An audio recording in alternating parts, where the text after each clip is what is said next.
Messy Desk concert and conversation series, which I've started. And you might notice that I'm alone here in my teaching studio with an empty chair beside me and no guest. That's because I'm very pleased to announce for the first time my in-person guest, Elke Prinsier. Woo! Less theatrical than I had in mind, but yeah, it's good. Nice to see you, Elke. Thanks for being here. Yes, great to be out of Groningen and see a little bit of the world out there. Yes, travel in the Netherlands is now allowed with 1.5 meter distance and everything. It's fine, yeah. Yeah, so we're very happy that we can do this in person. Evan Toucher gets the first comment with OMG. Oh my god. Hi, Evan. Yes. So I'm really happy that Elke can be here. It's kind of special doing it in person. Yes, it's really nice. We've been looking forward to it, like postponing. Yes, yeah. Even though neither of us have lived or studied in the same place, we've known each other for a while, so it's nice to do something with someone in the area, you know? Yeah, Yeah. true. Yeah, you didn't have many people from. Yeah. No, in I Netherlands. had a couple people who were students in Maastricht also, but you know, no one else from I think the Netherlands. Or Irina could go back. I'm not from the Netherlands. Yeah, okay, you're not from the Netherlands. Maybe so. People in the audience, please tell us if the audio is too quiet or something. I can try and boost it. But also, Evan says finally it'll be impossible to cheat on the listening test. Exactly. You can't like pull out your Shazam or whatever the app is that, you know, shows you what the piece is. So I rely more on the audience. Yeah, exactly, for sure. But yeah, so do you want to tell the audience a little bit about you, for those who don't know you? Yes, so I'm Elke, for those who didn't notice yet. I am now currently busy graduating, hopefully soon, my master's degree in Groningen. I'm also part of the Dutch Guitar Foundation since a couple of years. I'm from Belgium, that's maybe also good to say. And I'm playing concerts, then involved in Dutch Guitar Foundation, as I said, teaching also here and there. And I think next year, unfortunately, I have to leave Netherlands, going back to Belgium to. Sad day. Yeah. You have to leave? I mean, you're from the EU, you could stay if you wanted. Yeah, I could stay, but I have to get another degree. I want to get another degree in teaching. So, okay. Yeah, and. Cool. From there we see where we get. We see what happens. Yeah, awesome. Nice. Well, for everyone listening, please smash that like and hit that juicy share button, you know. And also check out if you want to help support Elke for being here and giving her time to do this. You can check out the PayPal link in the description. And we're going to listen to a recording you did with Sikas Guitars now. Yes. Right. Do you want to tell people about this piece? I recorded last year with them the Whirler of the Dance by Rivera. It's a current living composer in North of America, but with bonds to Latin America, to say so. Mm-hmm. And the piece has 3 movements, and actually the first is oh man, this is a long time ago. Yeah. As a African dance rhythms. No, the third. Sorry, the first, the second Brazilian, and the first more Spanish influences, I guess. Yeah. Cool. Wow. And which movement are you playing here? 3 of them all 3. Okay. Yeah. Nice. You They're not too long. All 3 of them. No, it's great. So, but very contrasting and very nice atmospheres that they. And the name Whirler of the Dance, meaning the person dancing, I guess. Yeah, it's like the I don't know how to say it like this. Wind whirler. Yeah. The movement, yeah. Yeah. Cool, nice. Okay, Whirler of the Dance, and you recorded this with Sikas they're in Germany, right? Yeah, Karlsruhe last year in March. Nice. Yes. Well, a big thank you to Sikas for letting us use the video on here. Yes. And we're gonna listen to Whirler of the Dance. And people who are watching, please send your questions for Elke or for me in the chat. We would love to know what you want to know about her, about what she's doing. And let's listen to Whirler of the Dance.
telling me a bit about the guitar, actually, just now, off camera. Yes. Because you had a choice. From what I understand, when you record with Sikas, they give you some options and then you pick. Well, if you're lucky, mostly I heard from other people, they're like, here, this is the guitar we need to make recordings, so okay. just do it. Okay. Yeah. I was there, yeah. You had options. I was there, I think, 2 days before. So I went one day before to the shop to try some guitars and then also to see which ones they had.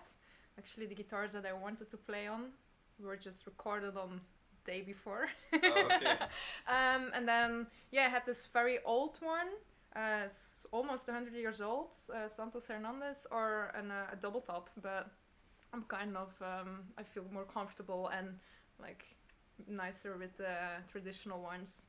So I thought, and it was a really nice way of playing and very charming instrument with a lot of character in it, and we connected well in some sense. Yeah. Nice. A lot of character, like the piece.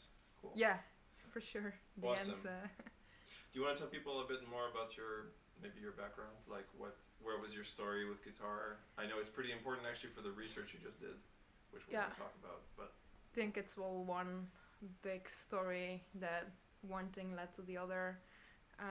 But a little in short, I went to the music academy in my hometown since I was, I think, like pre-music school first at the age of 7. Then I picked the guitar. Always, people ask you, why did you choose the guitar?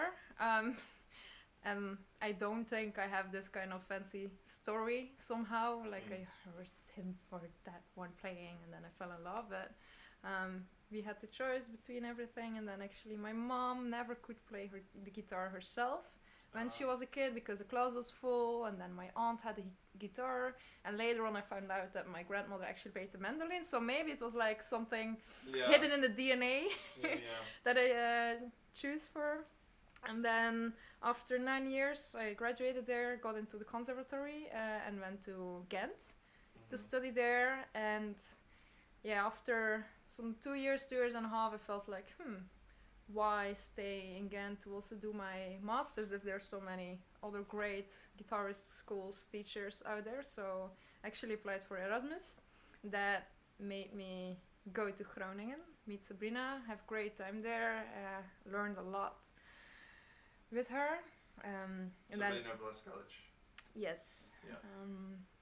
I'm very grateful, lucky that I got to study with someone like her, and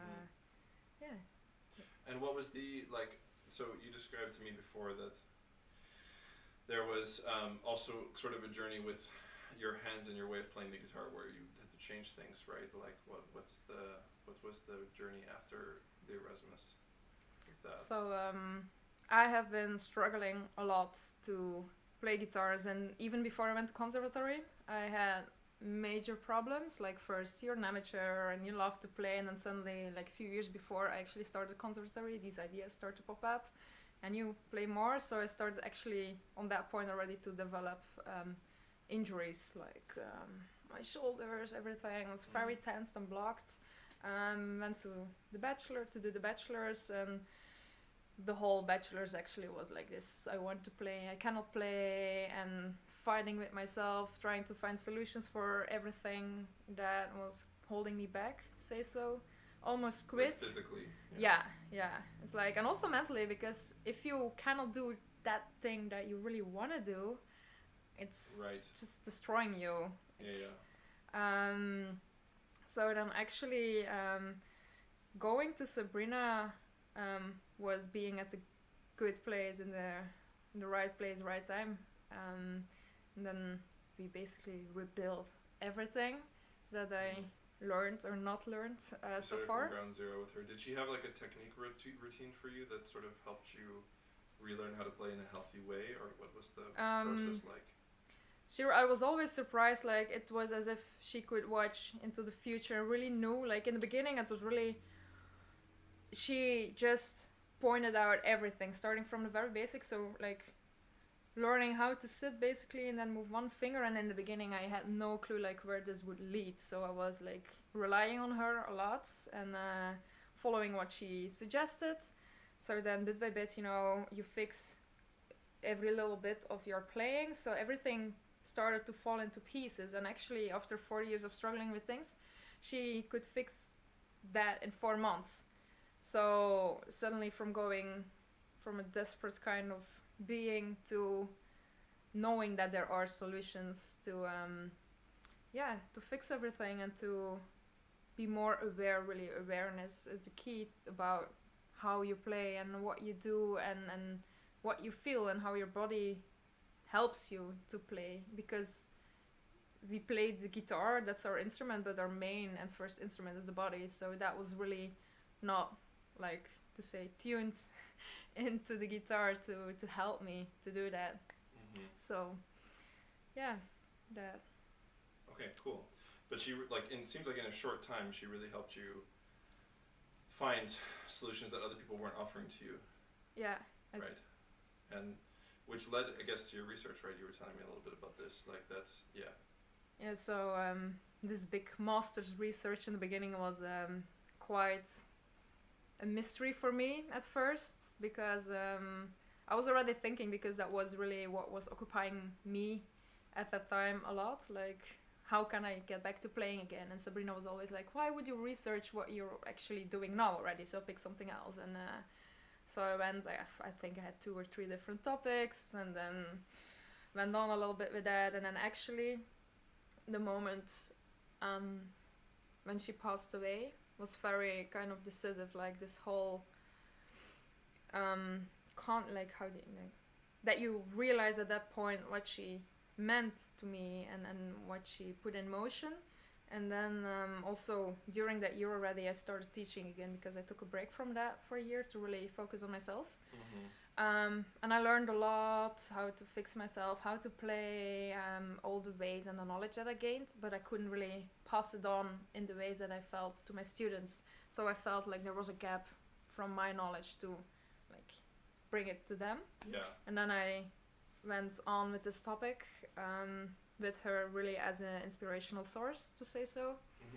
And to actually find out strategies that I could implement in my teaching to already, it was at first focused on beginner guitarists, amateur guitarists, because those were also my students. But I think the main goal of what I did now the past years was really trying to help students avoid what I had to go through. Also because I saw other friends, for example, that were struggling with some injuries, and I recognized my own struggle there, and it really hurts to see that they're also looking for solutions and couldn't find it, and are like going to bad places with their playing and their mental way of being, because it's just not working. So yeah, then I found this. And yeah, so you sort of took the starting point she brought you to, yeah, and then developed more of your own knowledge and tools with that.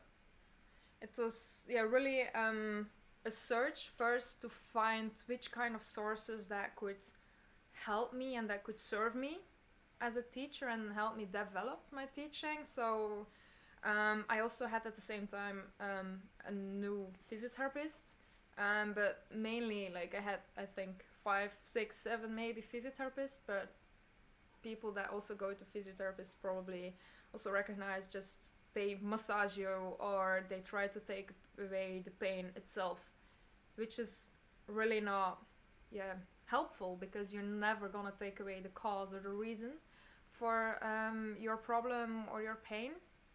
So we worked on how to move, how your body works. Also one big struggle that is just I cannot help, but I'm, for example, double jointed. There's actually many musicians that are that, like you can just bend everything way too much. Do this. So but you can. Yeah, if you it can be that like there are always people that never have problems because it's suddenly somehow works out for them, anything, but it can be something that you should bear in mind to like. Yeah, but there are so many stats showing how many musicians experience injury at some point. Yeah, I found you can find many different studies and many different kind of numbers. I found, for example, like 8 out of 10 and actually one of these 10 drops out and only 2 recover completely. Yeah. I'm luckily one of these 2, I think. I cannot remember the last time that I was really in pain because of playing. So that's a huge development in only, like, let's say 3 years. Yeah, and then where was I? Like, so these inspirational sources then was Sabrina. She always, like, it was really based on these anatomical principles without really addressing, like, it's not that she would give a complete map of the body or something, but she really could see, like, how you should move that supports your playing. Then with my physiotherapist, and actually then also I this year, for example, I took a semester Erasmus as well in Germany with Elke, which was really awesome. Yeah, and Gail's great. Yeah, I learned a lot and I had a very good time there. But also the school was amazing because they have, I think there are not a lot of schools who actually have this, but they had a whole department, Musik und Gesundheit, it's called in German. Okay, so like musicians' health. Physical health, yeah, mental health, and I took a lot of classes like breathing techniques, Alexander's technique, Feldenkrais. Oh, nice, okay. So it helped me really develop the way I see and feel.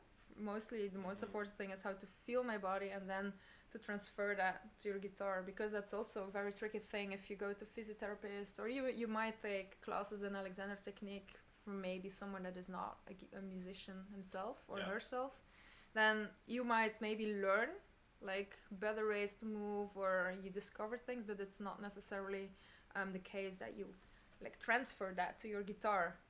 So we can move, like, guitar is anyway a very difficult instrument with our hands like that, and if we use a footstool, the foot is up, so it's very asymmetric in opposite directions that we sit. It doesn't fit the human body. My friend Nathan always makes the joke that one day there's going to be an alien that comes back to Earth and is like, oh, that's where I left that thing. And it's like, and it'll fit the alien's body perfectly, you know, the guitar. But for us, it's not. No, yeah, it's very unnatural. Many instruments actually are like the flute or a violin, all have this kind of features. But it's very tricky that even if we like know everyone can move in daily life, but then suddenly you grab the guitar and you sit in ways that like is simply impossible, and we don't notice that. Yeah, I'm always telling my students, especially with, I don't know, things like finger independence, opposing motion, stuff like that. People who struggle so much at first with it, and they're just like, I'm not good at guitar. I'm like, no, you don't understand. These are motions that you never do in everyday life. And even, the way you sit, the way you hold things, none of it is something that you develop as you're growing up, learning to walk, learning to speak, So it's basically training your body to do completely unnatural stuff. But still, we should somehow, while playing guitar and in finding our personal technique, like refer and think back about what we do in daily life, because movement is whatever we do. Movement is movement, and our body can make all kinds of movements, and then like it's very flexible in like yes, well, I mean, mostly, you have to work with your body, right? Like with the right hand, I'm often asking my students to try to move a bit more from the big joints sometimes, because they're only using the small ones, and it's like if you don't activate from the arm and from the like even the whole shoulder and everything.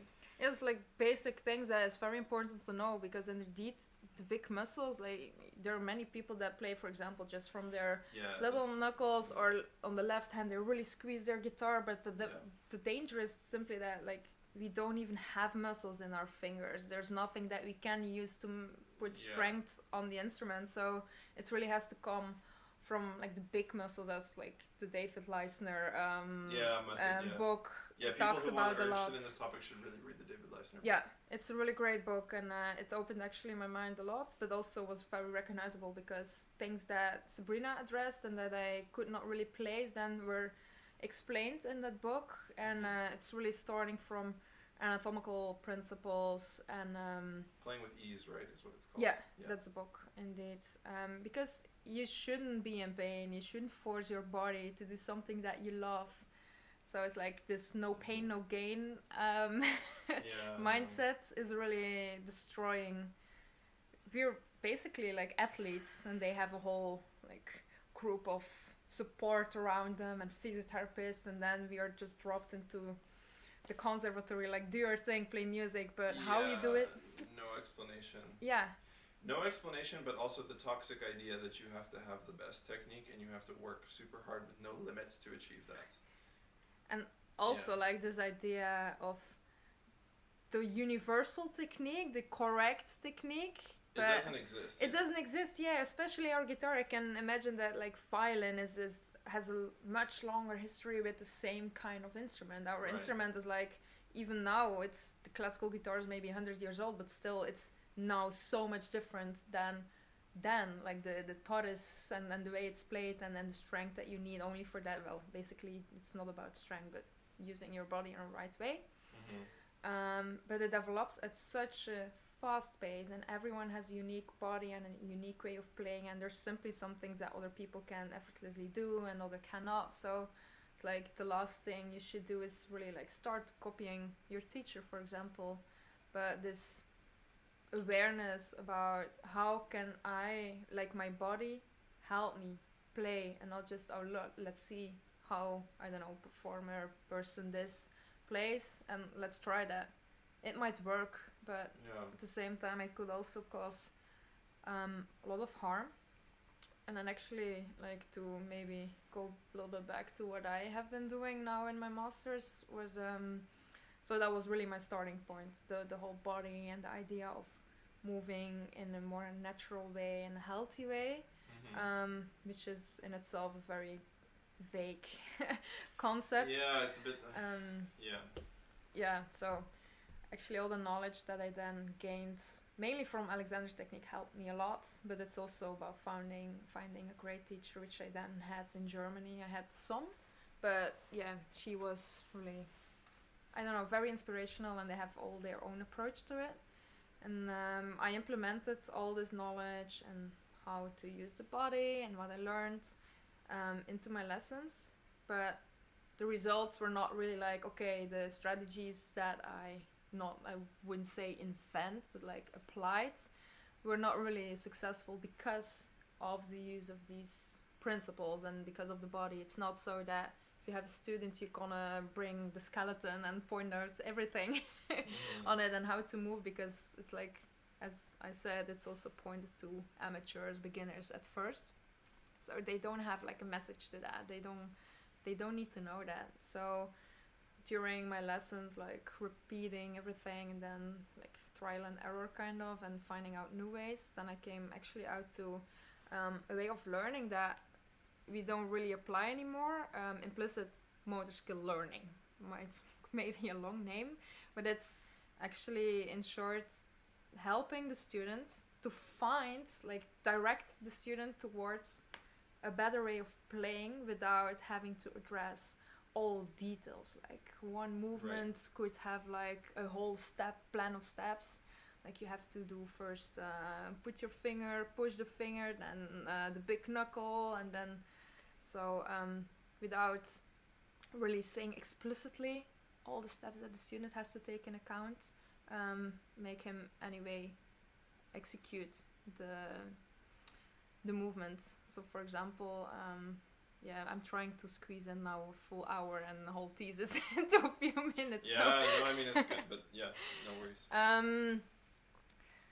For example, just to be concrete, is like analogy learning, that you start to use metaphors. It's like I didn't invent new things. It's just, I think the connection to and the awareness that you can apply it to music pedagogy is something that is not really discovered or used yet. So many people use metaphors to describe something, or but that could, instead of telling the student the whole plan of this is how you should do it, they give one metaphor. For example, what you said about the big knuckles. Yeah. Then like you cannot, like if you say to a beginner kid like play from the big knuckles, and like it can be confusing. Yeah, I mean usually you have to demonstrate physically.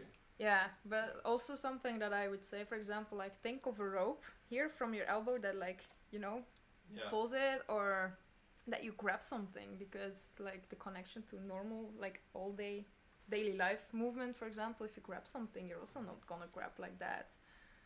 So and then by actually implementing all these techniques, there are like a lot: errorless learning, external focus of attention. Like I can make a list, but I'm not diving into that.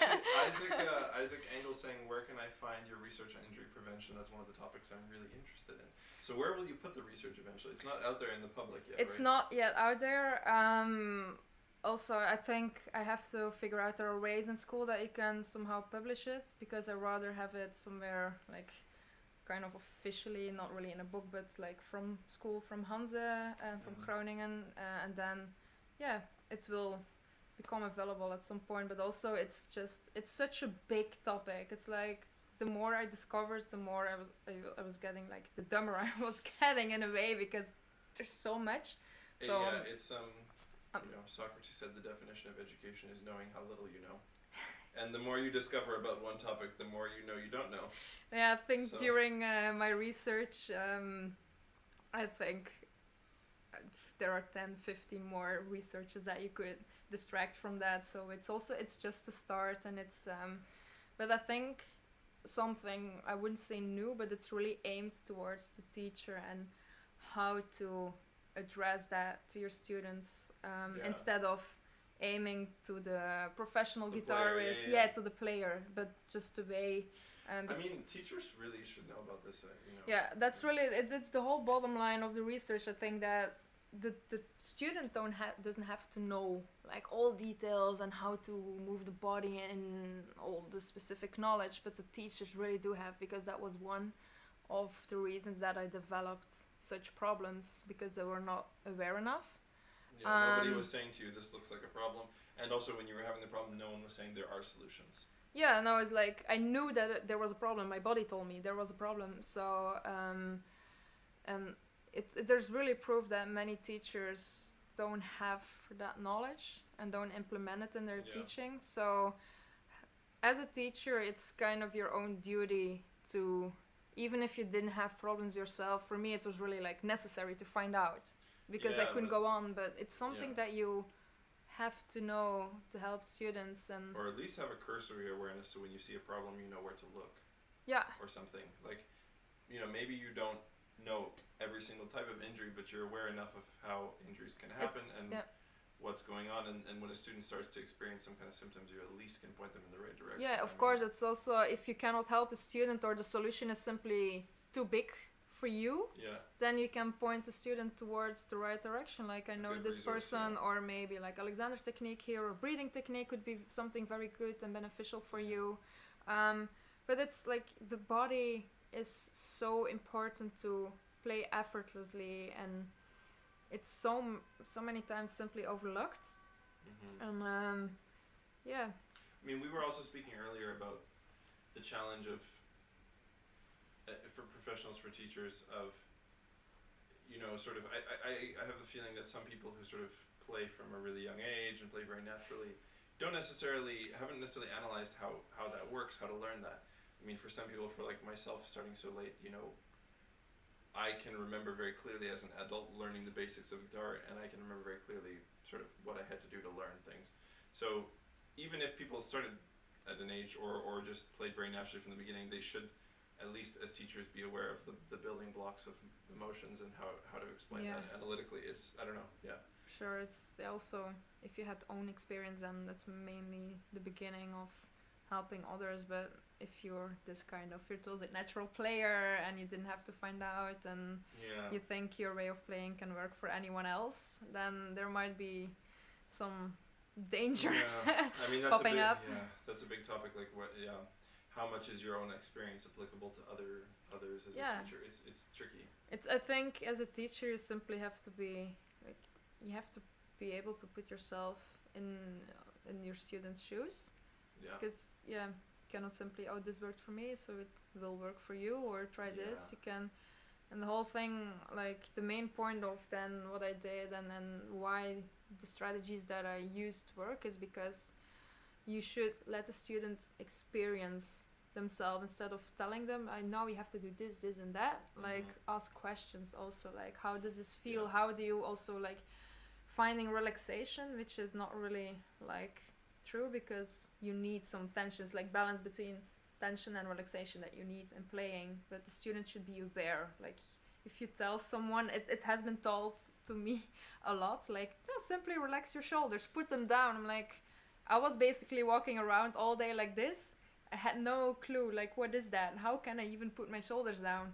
So it's really a personal process in finding that out. And if you start to apply that with students that are like very young and they have not much experience, and they're very, like, how to say it, you can shape them, and if you do it in the right way so that they don't encounter these problems, it will be a smoother path. But if you just first let them play and then, like me, you become professional, you play more, and then the problem starts.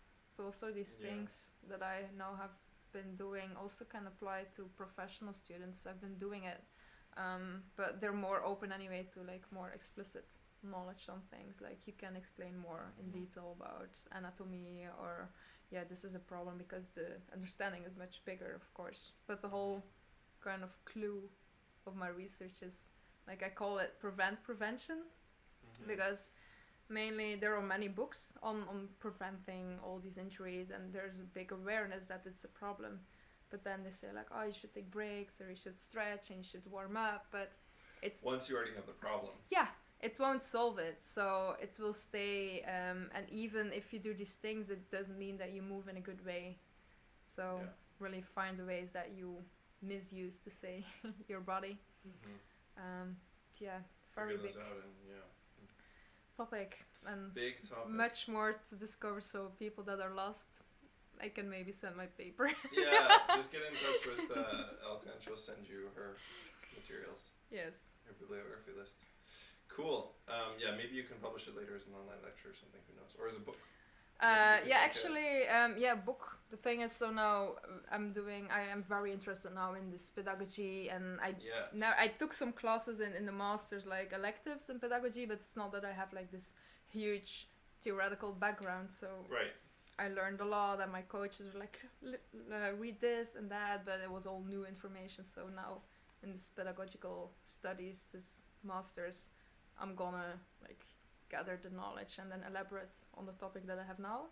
And then who knows, like, if it makes sense what I'm saying, to where make a goes, book Well, out of it. But a book that's useful for teachers would be super nice. That doesn't really exist, because we have a lot of technique books, and it's always towards or the injury prevention books that are towards the player who's already experiencing some symptoms or something, or who wants to, so...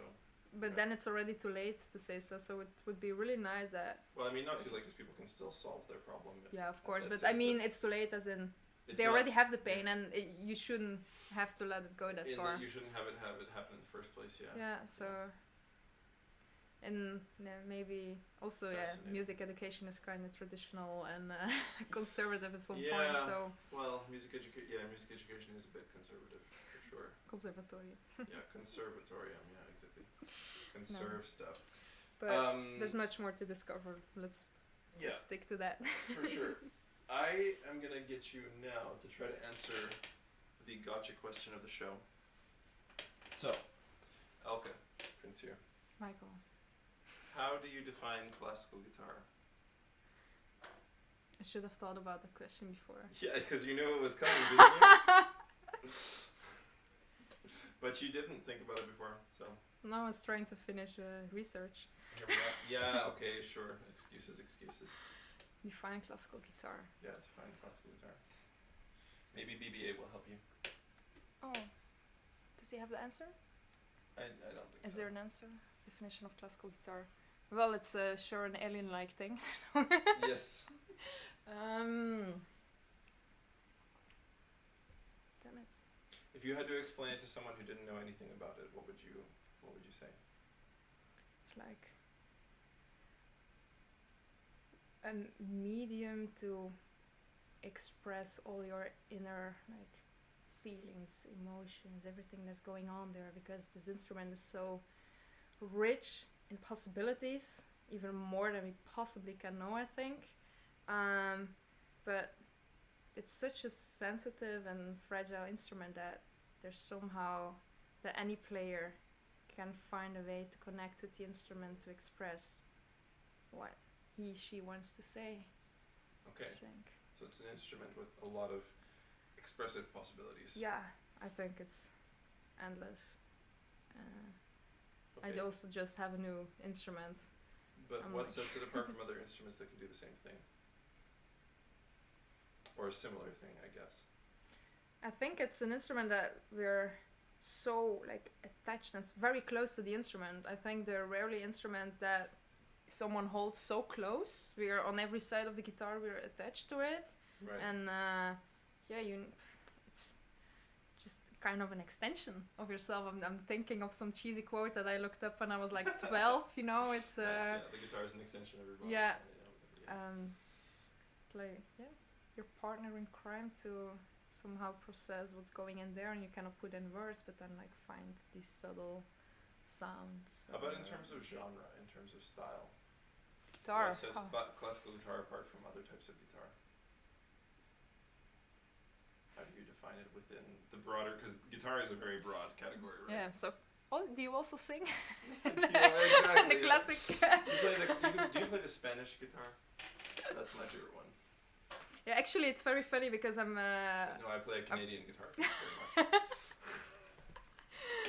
I'm playing a concert end of July in Netherlands, and the woman that is organizing it asked me specifically, like, can you make a kind of attractive text to make people that are not used to see a guitar recital? Because I think she thinks her audience that normally comes doesn't really see it as a real instrument. Yeah, so it's like, oh god, yeah. So can you please sell this to my audience? Yeah, like how to prove that we are a real part of the music world, to say so. Yeah. So So what did you write? Or haven't written it yet? What? You haven't written it yet.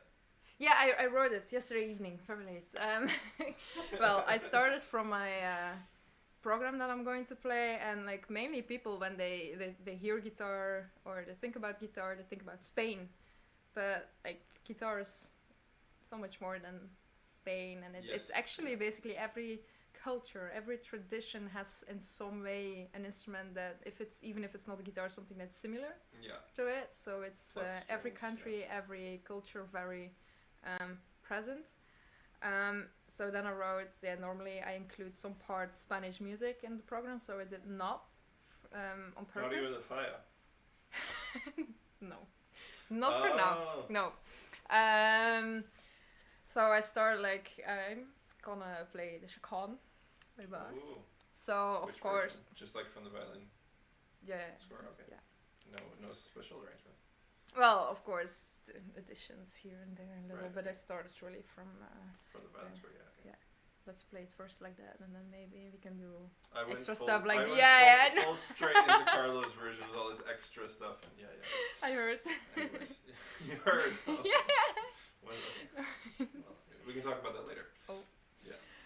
We can fight over the chaconne. Yeah, so really like getting to telling people that guitar can do the same things that other instruments can do, but that it's still like it's very characteristic, and we have all these features that like if someone is used to listen to violin chaconne and suddenly will hear guitar, will for sure hear like the character of the piece will always be remain, but it has much different things. And then for example, so the Nocturnal by Britten, everyone knows pieces by Britten, like the War Requiem and everything, the orchestra pieces. But this only one piece that he wrote for guitar is such an important part of in the first place guitar repertoire, but it's something we have that a lot in the 20th century. We have the Britten, we have the Faya. Like this one piece written by There's always these like non-guitar composers who wrote Poulenc. Poulenc, always wrote one really nice piece, and then it's like no more. Sad, Like they had their height and they like that moment. I guess the exception is like Takemitsu. I mean, I would count like Ponce and Tedesco, except that those are sort of guitar composers. I think of them that way. They're not like mainstream classical, well known, No, they're really but the others are really are not known for guitar in the first place. Yeah, I guess Rodrigo's the exception, maybe, but because he's also known otherwise. Anyways, sorry, not to get off topic, but the guitar is more than just Spanish music. Just like to show that to people, because indeed we are quite a niche and we're not in the orchestra, and like many people is like, do you sing? So then also you're gonna be in an orchestra, or what are you gonna do? Like yeah, I mean, this is the problem with defining classical guitar though, is because we can do everything. Yeah, it's more than just like, it's not like if I say to someone who doesn't play guitar or who's not a musician, if I say to them, classical guitar is classical music on the guitar, their conception of what classical music is, Bach, Mozart, Beethoven, of course there are analogous things on the classical guitar, but that's not even like half of the repertoire. Not even a quarter, maybe a quarter, but like the point is their concept of what classical music on the guitar is completely different than the actual repertoire. Yeah. Plus you add to that the fact that we play like a lot of like jazz and other popular music arranged or folk music arranged. Like you can play like, you know, those Celtic arrangements by David Russell in a classical guitar concert and nobody's gonna care, right? Nobody's gonna be like, this isn't classical guitar concert, you know? So it's really hard to like explain it, I think. Yeah, because many of the composers that have been writing for guitar only wrote for guitar because many composers don't even dare, I think, to write for guitar because it's so specific. You basically have to have a guitarist. I mean, that's what my master's research was on, was the relationship between composers and guitarists. And basically the consensus is from both groups, which I interviewed, the consensus was essentially, you kind of need a guitarist to pair with the composer to collaborate. Yeah. Otherwise, the piece is not going to be that successful. It's not a very logical instrument. No, unless you are a guitarist. But that's why so much of our repertoire comes from guitar composers. Yeah, Anyways, Stephen Dentom says Prinsier gives TED Talk. Welcome to my TED Talk. I introduce my posts on Facebook like that. No, but actually, maybe you should give this research as a TED Talk. Yeah, it's a good idea. Maybe like next on to the list. Next on the list. Okay, well, next on the list for us is the repertoire listening test. Oh no, maybe I should take my drink. Yeah, you should have your gin and tonic for this, I think. Okay, so normally I can patch the audio through to the guest through like Zoom, but this time you're going to use the headphones, and I'm not going to be able to hear the music, but you will, and the audience will. So this is the repertoire listening test, which, as you know, is I play recordings of guitar music, and then you guess the composer, the piece, and or the player. Stress. There's a beginner, an intermediate, and an advanced category. Okay, 3 pieces per category, and you get 1 lifeline. You can ask the audience for help. So, you know, if you use your lifeline, then I'll watch the comments. Yeah, no Shazam. You can't cheat. Like, apparently, Evan Toucher was saying that now you can't cheat. Did you cheat in the stream, Evan, when you were on? This is what I want to know now. Who has been cheating on my show when they're in the other country? The punishment's coming later. Yeah, the punishment is coming later, exactly. Or move your space on the leaderboard. Oof, minus. Anyhow. Okay, so we are going to listen to some tunes, and you're going to guess. All right. Let me just turn up desktop audio. Okay, number 1. And I'll give you some hints, okay? So, you know. Thanks for that. Number 1. Catedral Barrios. La Catedral by Barrios. Okay, and now I'll play a later section of the piece, and you can try and guess the player. This is the beginning.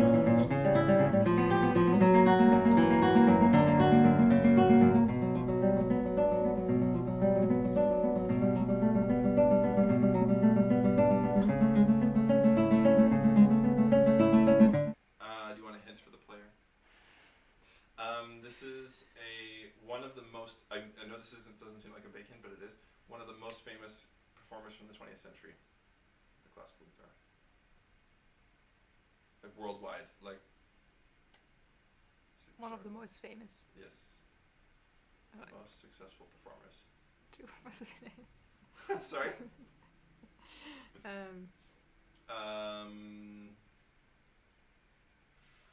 don't know if I want to tell you the country because I feel like that will give it away. I don't feel like. I feel that's too much of a hint. You already it's Barrios La Catedral. I feel like that's a really already kind enough. I'll give you 3 guesses for the player. Here's a bit more.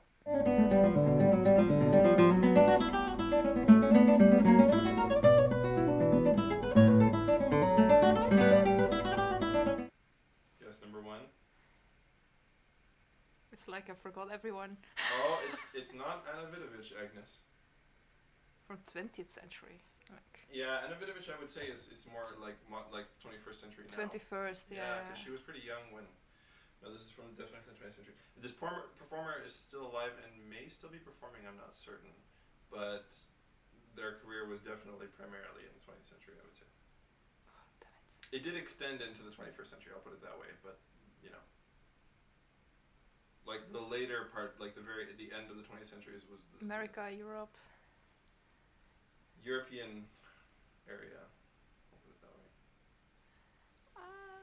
Oh, Fred Lawton has the name already. Fred's got it. Damn it. Oh, I'm so bad with this. No. Should I say? You have 3 guesses. Just start naming names. It's okay if you miss 1 point. Russell. Sorry? Russell. David Russell? No, not David Russell. 2 more guesses. 20th century. Damn it. Oh, Agnes said I didn't hear you said 20th. Oh, sorry, Agnes. Help. Just guess. You have 2 more guesses. If you get it wrong, it's okay. It's 1 point. You miss. I'm blacking out on players. Shares the same name as a famous film composer? Oh, Williams. Yes, John Williams. Yeah, that was like my next.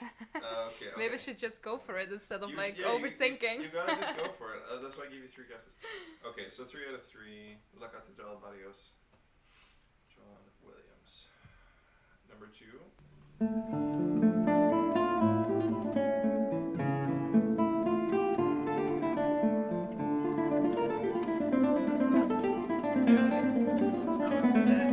You're in the right style, period. It's not Bach, right? It's good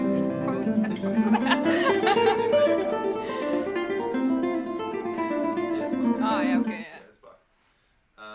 The question is which Bach? Oh, in East Base, Osterhaven had John Williams. Correct. Carrie says hi. Hi, Carrie. Nice to see you. You want to hear a bit more? Later section, maybe?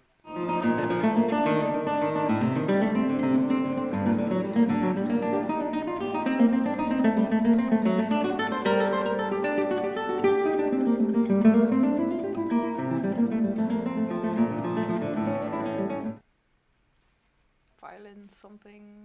Yes, violin something. Bach, violin something. Which violin piece is it? I have No clue? no. Oh, Carrie has it. Do you play this on the flute, Carrie? I wonder. But she's got it correct. She must play it on the flute, I guess. No. Is the jig from 1004. Sorry. Now the question is, do you know who the player is? I'll give you a hint. It's played on an 8-string guitar. Raffaella. Yes, Raffaella Smits. Yeah, very good. I thought you would recognize Raffaella's playing. So 2 out of 3. Carrie Lynch says Barrueco. Not a bad guess. Oh, Sergio, you know Sergio Hernandez? Yeah. He says, I need you to acknowledge me, please. I need approval. We approve of you, Sergio. What did... Oh, man, I don't hear anything. Yeah, he says, I need you to acknowledge me, please. I need approval. I said yo. Hi, Sergio. Okay, 2 out of 3. Okay, last one in the beginner category. For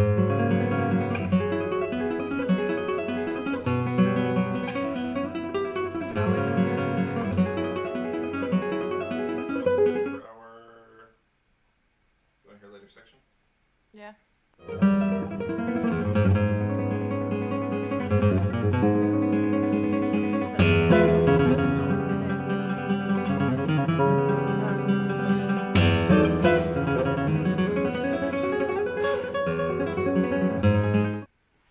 Now there's 6 sonatas to choose from. Yeah, I'm very bad with those numbers. Like, oh yeah, it's... Maybe this section will show you.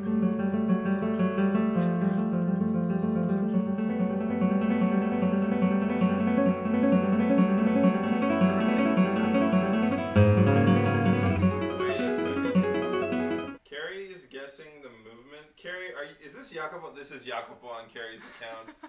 Very, very clever, Jacopo. Which sonata? Number You have 3 guesses. 2 guesses. 2 guesses. 4. No, not 4. 5. No, number 1. It's not a number 1. Third movement. And who's the player?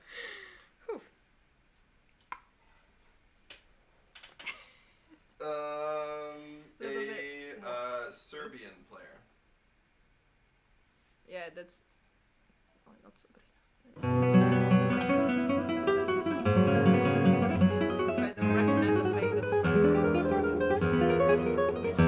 Sabrina, yeah. Oh my god! Yeah! It's Sabrina CD.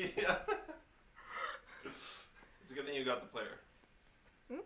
It's a good thing you got the player. Oh my god, yeah, imagine. Gosh. Imagine. Oh.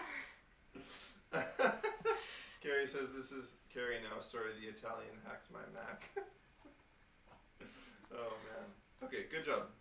Nice. Sabrina. So 2 out of 3 because you didn't get the piece, but you got the player and the composer. Okay, so in the beginner category, you're sitting at 7 out of 9.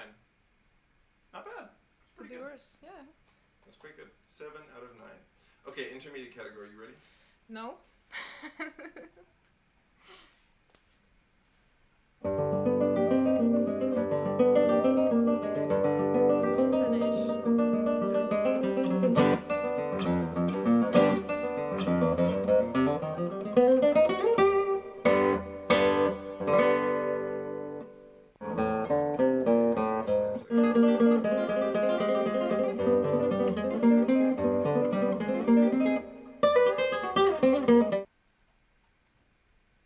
Any idea? I don't know if I know it. From the 20th century? Not Toroba, but you're in the right region of time, I believe. And sort of like, I would compare this composer to Toroba for sure. But it's not Toroba. Turina? No. Turina, yes. Ah, yeah, yeah. It's Okay. Turina. Stop doubting. Oh, God.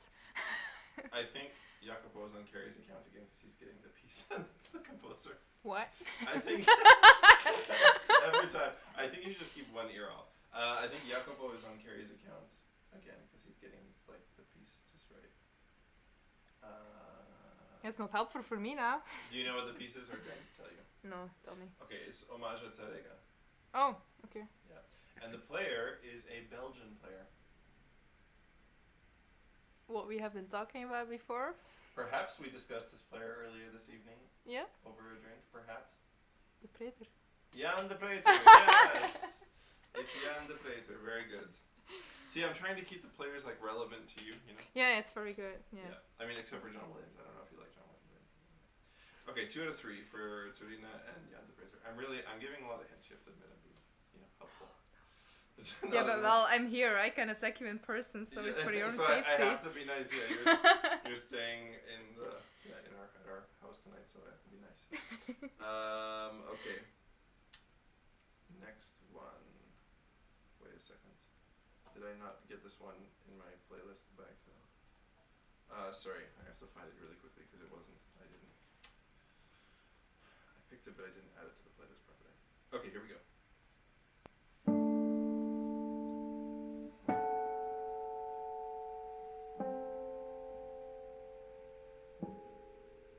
Takamitsu? Takamitsu, correct. Any idea which piece? I'll play a later part. I don't know if that helps.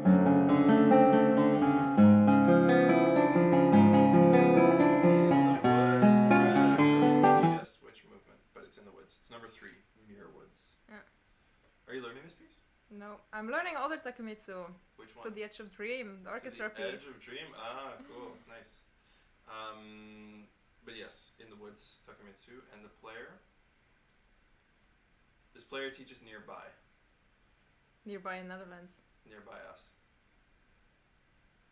Here in Utrecht, there's no one.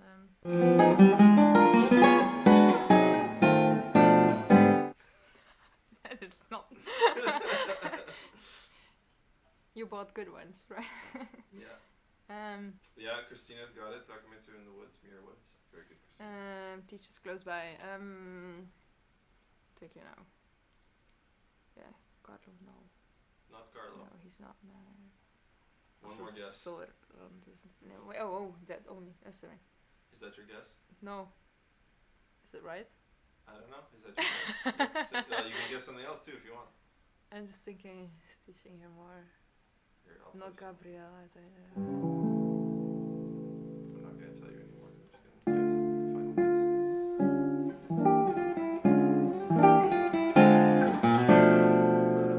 Sort of. Soran. Oh, yes. yeah, Yeah, It's so okay. Dukic.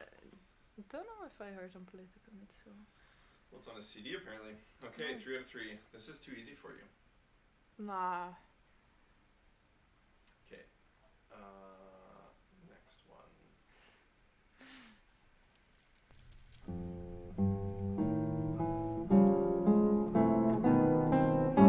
Oh, Christina got it.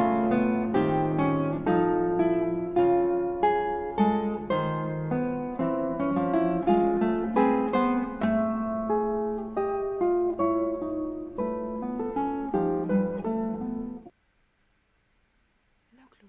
No clue? Can't you guess the composer? Start from the style.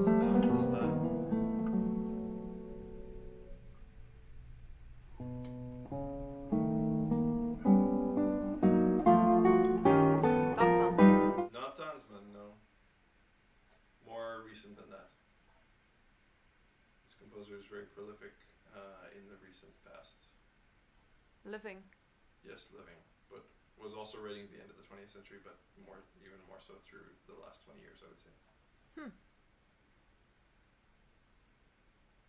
It's probably when you're gonna say it, it's like, yes, of course. But,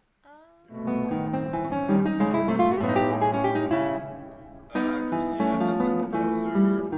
of course she does. She knows all of them. Yes, Christina's got the composer. Very good, Christina. You have 3 guesses, okay? Can't think of something. Composers who have this kind of style, this kind of aesthetic. Damn it. You don't repeat, right? No, I don't repeat. You gave me gin tonic, that's why. Yes. I did give you a drink, it's true. But you can do this. Christina's got the piece, the composer and the piece. Very good, Christina. Damn it. You can use your lifeline, you know. No. Not yet. Not In yet. the advanced category. Yeah. Okay. I really can't think of. Oh no. Bad. Okay, I've helped you enough. I'm gonna let you. Yeah. 3 guesses.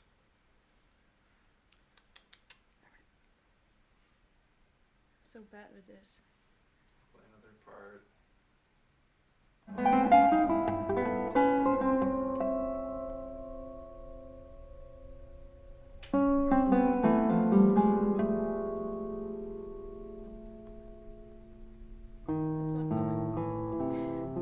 Oh, Fred's got the composer, but that's not the correct player.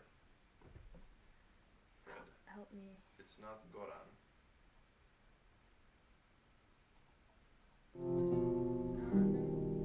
Really, no. No idea. It's not coming. You don't want to just guess names? My brain stopped working. Okay, it's Bogdanovich. Yeah, okay. It's okay. You've been Yeah. getting like 3 out of 3 and everything. Don't worry. Bogdanovich, do you know the piece?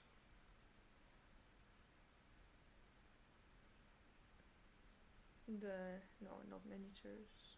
No, it's not the miniatures. It's Sonata number 3. Okay, no. And the player, I'll give you a hint for the player, is Not Goran. not Goran, but also is a young American player. Who won Young American. a pretty important competition recently. GFA. Yes.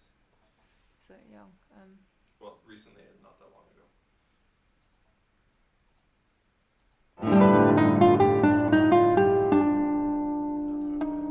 He's not American. Oh yeah, okay. Yeah, American. Thomas.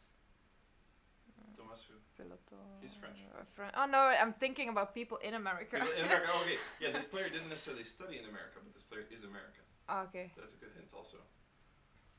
See that I had to check these winners. Yes, I think this might be the only GFA winner on my list today, actually. Maybe. Oh really? I thought. I'm trying to get away from just playing the GFA winners on this show, you know. There are other important people. Yeah, I know. The GFA is not everything. You know? I love the GFA. I'm just saying. It's not Ooh. everything. Young, recent American. Yes. Soviet. No, he's Chara. No. Yeah, he's- Xavier. yeah. Xavier Jara. Yeah, he's Chara, American. okay. Javier Jara. I don't know. Yeah, whatever. Javier. Javier. Yes, it was Javier. Okay, so 1 out of 3. You still got a point. Not bad. Oh. Okay. Next one. Advanced category now. Yeah. You ready?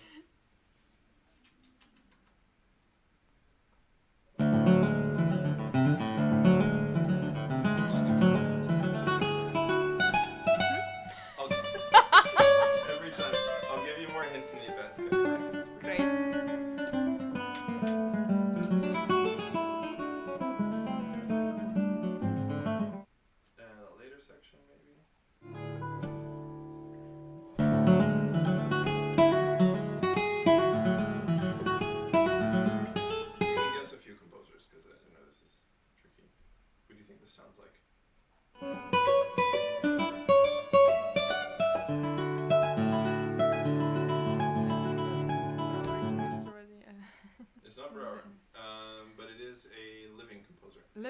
Living guitar composer. Why? I can only think of dead composers. Living one. Living. God, I'm too long stuck with the same repertoire. I should get out there again. Like. You gotta expand your circle. Yeah, I think so. Once I graduated. I was playing a piece by this composer when I came to the festival, the Dutch Guitar Foundation Festival. That's 3 years ago. I know. But if you talked to me then and asked me about my program, I would have told you about this. I don't know. This is maybe not good hint. This composer also plays in a duo. Assad? Yes, Sergio Assad. Yes. Okay. Sergio Assad, I guess probably you don't know the piece, right? It's a piece called 3 Greek Letters, and the player is a Greek player. Not Costas? Not Costas, no. Elke, I would not do that to you. It's not Costas. Thanks. Who's the player? I need rings to survive this. Yeah. A Greek. Greek player. Great Greek. Amazing Greek player, I would say. It's Greek.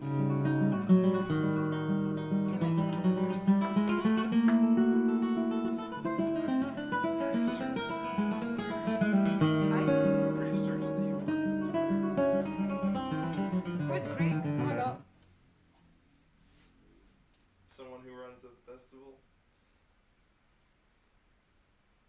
No, Costas.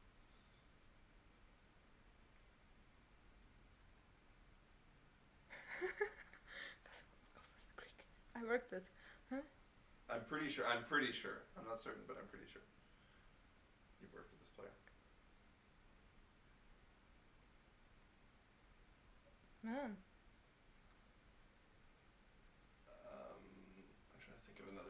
No, but give it away. Yeah, you're gone. It's okay, I can It's just tell already you. Getting quite easy. I have the feeling. It's just me. It's. Isaac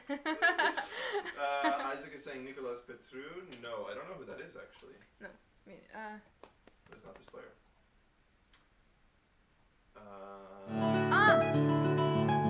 Who?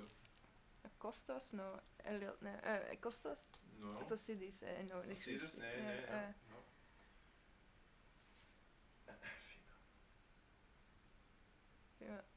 Greek from. No, who's from Greece? She's not living there. But this player is Greek. I know. Oh, damn it. It's Antigone Goni. But yeah. You went to her festival, right? Yeah, it's summer course. Summer course, yeah. Yeah. Yeah. I'm thinking. Yeah.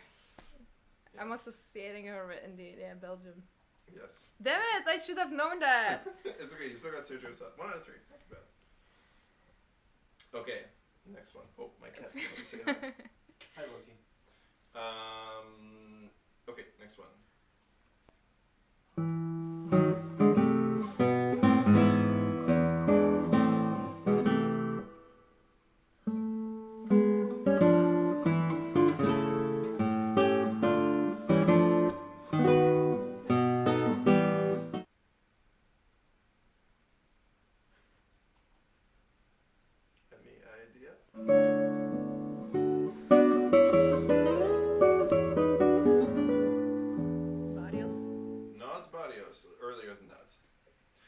Italian composer who lived, at least for a little while in England. Sorry, my cats like to climb the back of the curtain and, okay, yeah. Lived what? Huh? In England for at least part of the time I know. Italian, England.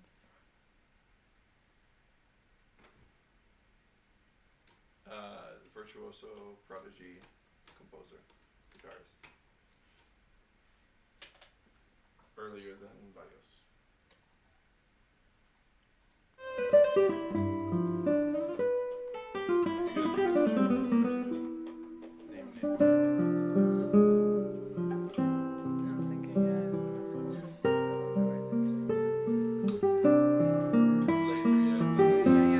Between Barrios and the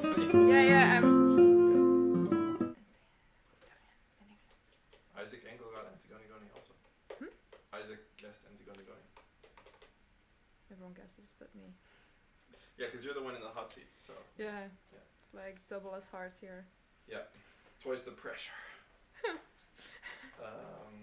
Any idea on this composer? I'll give you like 3 or 4 guesses, don't worry.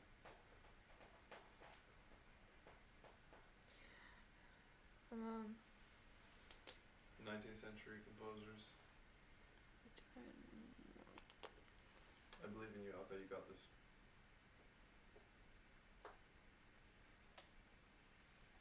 Do you want to hear a bit more?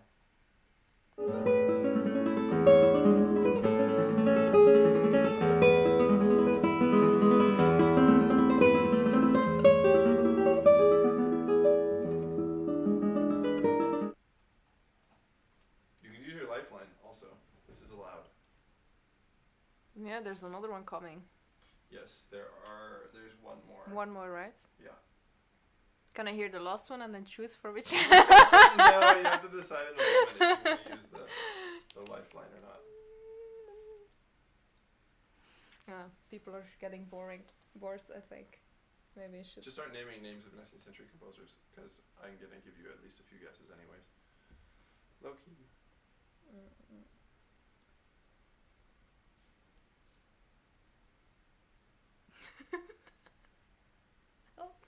Help? Okay, I'm just going to tell you, it's Regandi. Oh, I hated that I played one piece that I had to like the obliged work, and I swore not to play Hirogandi for quite a long time. What was the piece? It's not introduction. The introduction in Caprice was the obliged one? No. I mean, for me, no. One of his studies, like years ago. Studies. Oh, the studies are hard though. Yes. They look easy, but they're not. I think I played all of them for like a week, and then like, no, I'm gonna go back to that. No. Yeah, they're brutal. Christina says costs. No, not costs, but Regandi. And the piece, do you have any idea, or should I just tell you? Oops. Don't worry, it's fine. Okay. The cats like to climb on the computer desk. No. It's not study. It's not. It's not a well-known Regandi piece. Yeah, probably I won't. It's variations on an air from Bellini, one of Bellini's operas. Bellini is a nice drink. Yeah, exactly. The player is a player that the Dutch Guitar Foundation has hosted. This year? Not this year. First year. time. I think it was last year. In the series. I am not certain. The festival. It was the series of the festival, but this player was in Groningen, I remember. A bunch of classmates who wanted to go see this player play, and I almost came with, but then it was... Gabriel. Not Gabriel. No. But you're in the right region. It's a French player. We had so many people. Who did? Did you have that many French people? I mean, come on. No. What other French players have you had? This is very bad. Like. Yeah, I'm sorry. Well, I'm not actually sorry. Neighbor. You're not sorry now. I mean, hi. I'm distracted by the cats, you know. Yeah, the cats are being very like they're supposed to be fed in half an hour, so they're starting to go crazy. Who did we see? French player. Thibaut. Oh yeah. I was thinking of the festival. No, it was Thibaut Garcia. Yeah. Yes, correct. Nice. Okay. Thibaut Garcia, 1 out of 3. Yeah, he has this album that I didn't know about. That was like before he won the GFA and stuff. Because he won some before he became important. No. He won some other competition and had a recording this done. Is joking. Sorry for people that get offended. Okay, so the last one I'm going to play, and you can try and guess, but also you have your lifeline. So everyone who's listening, please try and help Elke out on the last piece. Good people there listening. Christina, yes, Fred. Christina, Fred, yeah, exactly. People who can hopefully help. But maybe you know also.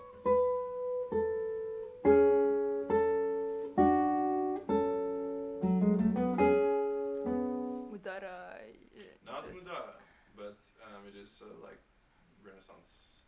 Milano, yeah. Francesco da Milano. And any idea what you can name? What type of piece this is? If you don't guess the exact name, you can just say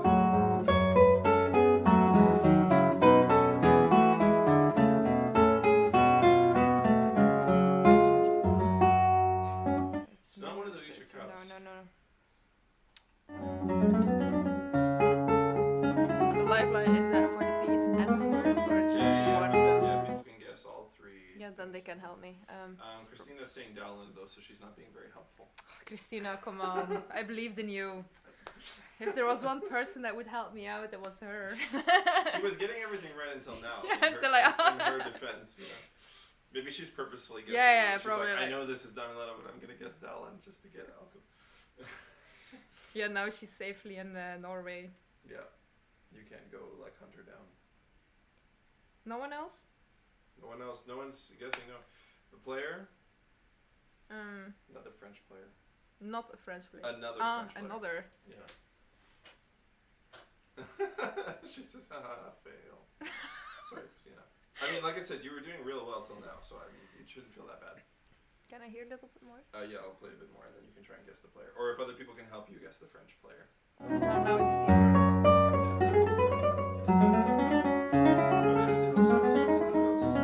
Fantasia. Is it Fantasia? Yeah. Yeah, Fantasia. Yeah. So there we have the piece. It's Fantasia. Just the French. Just the French player that we player. have to guess still. Play a later section.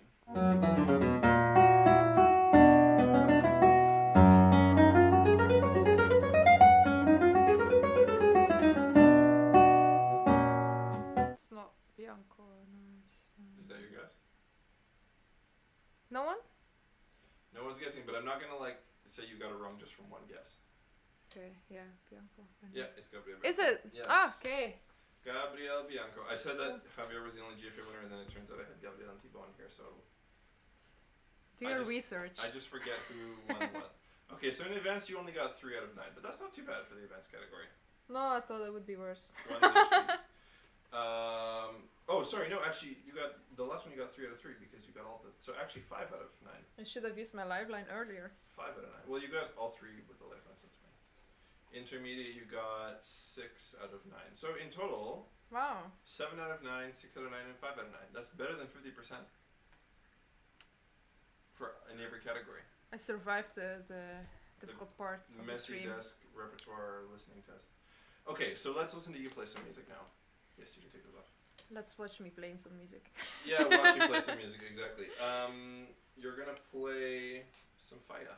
Ooh. One of our favorite pieces. Do you want to hear the fire of mine? Yes, I do.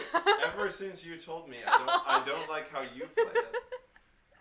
No, I'm gonna hear in the comments everyone that hates my playing, right? No, I'm just kidding.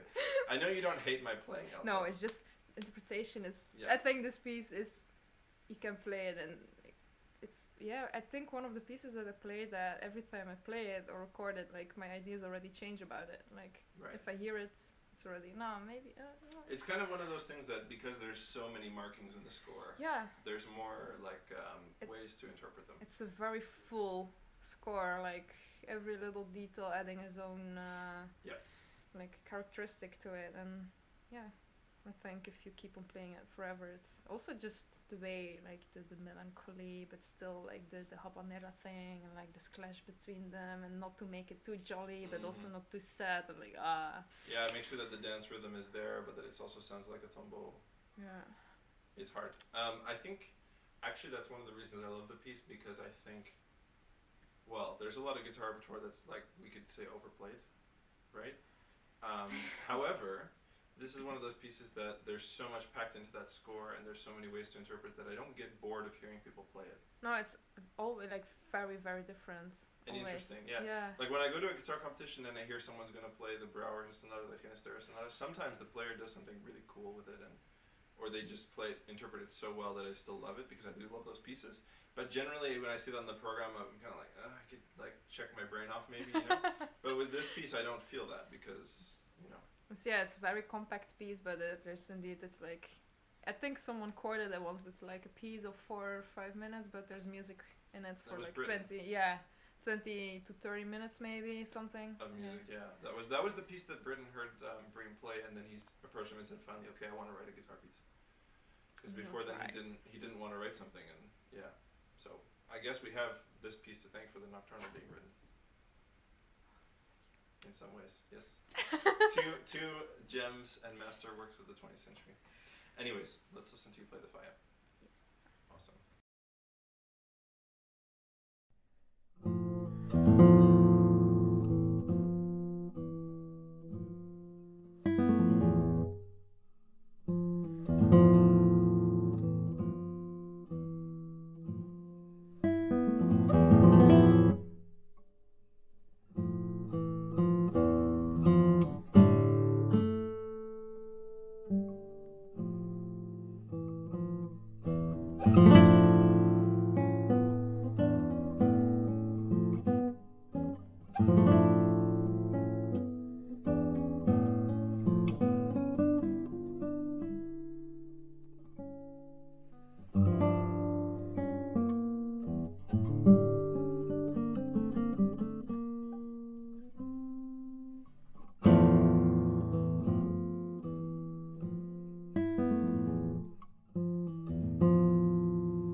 Wonderful. Thanks. It turns out we were discussing off stream. We do agree about some of the ways to interpret this piece. Finally, we find common ground. I feel the connection. Yeah. Wonderfully played. It was really nice. Thank you. And the first time actually I recorded on my new guitar. Ooh, and what played guitar on is this? Marvi guitar, Spanish. Yeah. Cool. Sabrina's guitar. Okay. Sorry, my cats are destroying something. They really want to be fed. I mean, okay. Anyways, super cool. So you said before you're involved with the Dutch Guitar Foundation. I am. Do you want to describe a little bit what this organization's about, what you do with them, what they're for? We tried to take over the whole Netherlands and much further. No. Okay, very good. Good start. It's a little bit the thought in the back of our minds. No, but actually, it's really a pity because for, I don't know, some like 10 years ago or maybe 20 years ago, there was a lot going on in the Netherlands. Also in other countries, it's a little bit the same trend. But many cultural events, concert series, stages disappeared also for the guitar. Mm-hmm. So then Sabrina came to the Netherlands and she saw that. and she didn't only see that, she also wanted to do something about it. Mm. So they, like mainly Sabrina, Remco, Jorrit, and they wanted to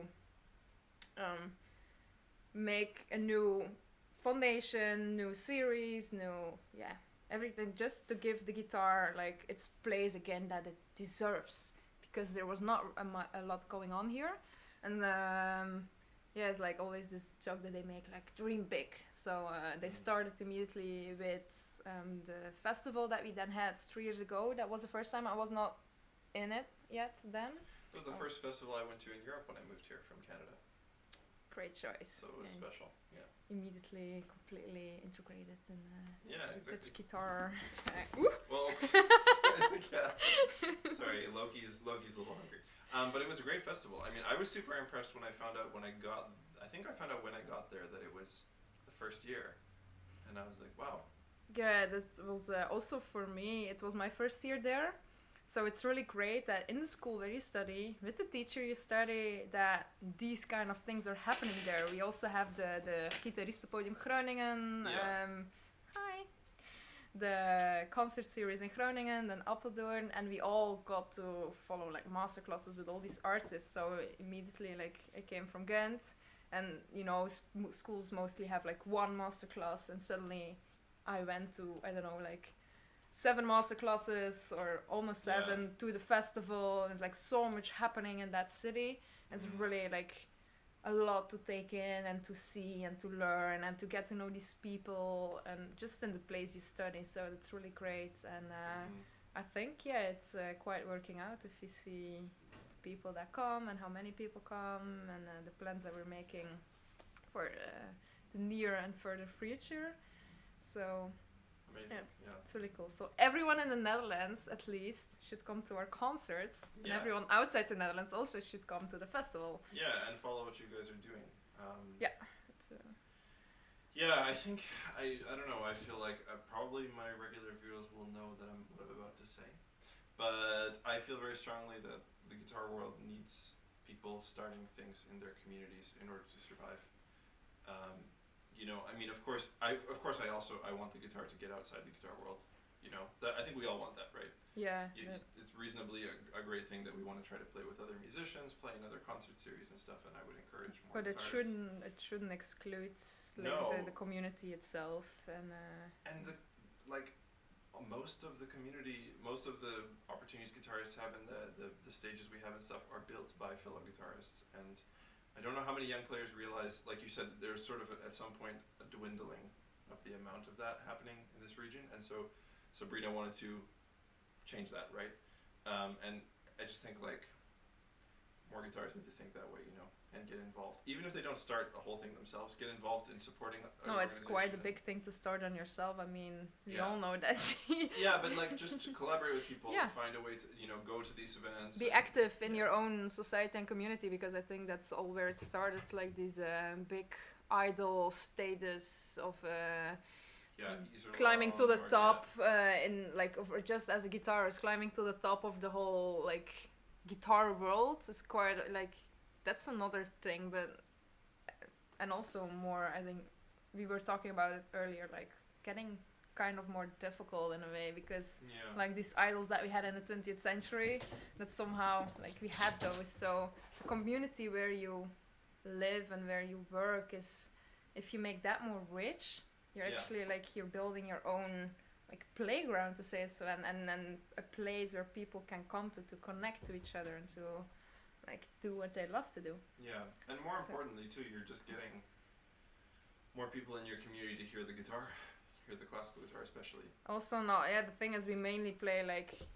festival series, a concert series. Like, we should get the guitarist, but actually there's such a big audience out there that is not a musician himself, or just doesn't create things himself, but is like, has the time, has the money, has the interest to see, and the enthusiasm and the joy in listening to music. But somehow you have to, get them to see that. But it's very hard. It's like, you can tell about what you do, but it's also like you have to kind of drag them to your concert hall. So and there are like, people out there looking for this kind of, or maybe not necessarily looking, but might be interested already in classical music, might be interested in guitar already, and might be looking for something in their community to go to that, Yeah, you know, it's or people who are looking. I mean, the fact, one of the reasons, one of the ways that we've also sort of connected is that you were approached by a student in Utrecht for looking for lessons because he's Belgian, he knew you, and then you recommended me because you knew I lived in Utrecht, and it's like building your local network and building a local network and finding the people in your community who want to either take lessons or go to concerts or be involved in some guitar stuff. or collaborate with you on other just make the connections like bigger and wider and expand and then spread the joy of guitar. To say so. It's a bit cheesy, but I know what you mean. Yeah, just the more you do, the more active you are. It's like also with the foundation, it's very hard somehow at some point to get people to come. But like the more you do it, the more concerts you do, the more like maybe in the beginning there are 20 people there, and these 20 people tell to each 2 or 1 person, and then they come and like you build a And it's very great if you then actually have these concerts and then maybe a lot of people saying like, oh, I had no clue, never been to classical guitar concerts, but wow, this was amazing. So it's like these people that have such joy in coming, and it's really fulfilling to see that and to bring that to them.